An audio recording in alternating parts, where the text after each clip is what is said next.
بات یہ کہ یہ آیت اس اعتبار سے بڑی ہمارے دل کو لگنے والی آیت ہے کہ اس میں حضور کے لیے بھی ہے کہ حضور بھی ایمان لائیں. اصل میں تو ایمان جو ہے وہ حضور پر ایمان ہے.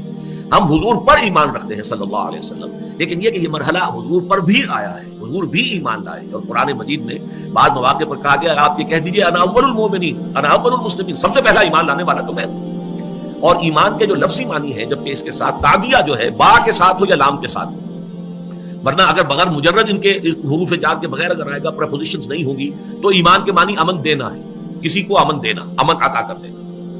اسی معنی میں مومن جو ہے اللہ کے ناموں میں المومن، امن عطا فرمانے والی ذات، وہ ذات کے جو لوگوں کو امن عطا کرتی ہے. تو المومن کے معنی ہوں گے امن دینے والا.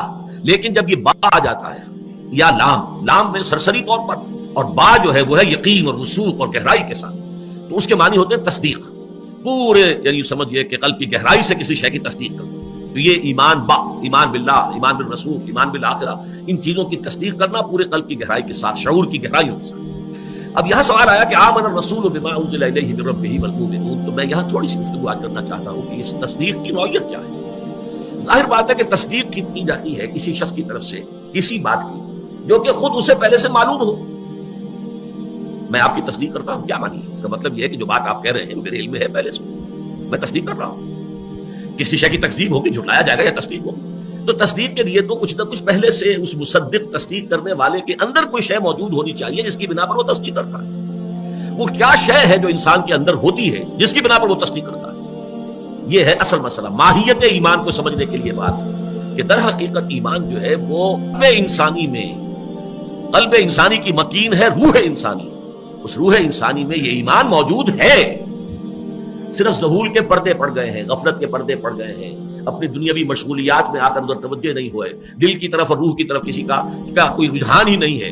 اس وجہ سے وہ باتیں جو ہے وہ ذہن سے نکلی ہوئی ہیں، ادھر توجہ ہی نہیں ہے، وہ آپ کے فوکس آف اٹینشن کے اندر نہیں ہے. ورنہ وہ تو اندر ہے.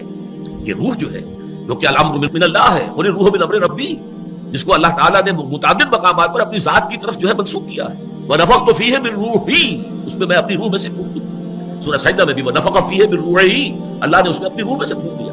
تو اگرچہ ہم اس کے معنی یہ نہیں لیتے کہ اللہ کی روح کا کوئی جز تھا جو آگے آئے، بلکہ یہ کہ اس کی کہتے یہ تشریف، اس کی عظمت اور اس کی ذات باری تعالیٰ کے ساتھ سے جملہ قرب کی وجہ سے اس کو اللہ تعالیٰ نے اس طریقے سے اپنی ذات کی طرف منسوب کیا ہے. لیکن اس روح انسانی کے اندر دو چیزیں موجود ہیں، اچھی طرح سمجھ لیجیے. اگرچہ ڈورمنٹ ہیں، سوئی ہوئی ہیں، جیسے کہ خاکستر ہو، ایک انگارہ ہے، اس کے اوپر راکھ اتنی آ گئی ہے کہ آپ کو پتہ ہی نہیں کہ اندر اس کے جو ہے آگ موجود ہے. وہ اتنا اس کے اوپر جو ہے وہ راکھ آ چکی ہے، لیکن وہ راکھ ذرا ہٹاتے تو معلوم ہوتا ہے کہ اندر تو وہ دہتا ہوا ایک انگارہ موجود ہے. تو وہ چیز موجود ہے، دو چیزیں موجود ہیں اس روح انسانی میں. معرفت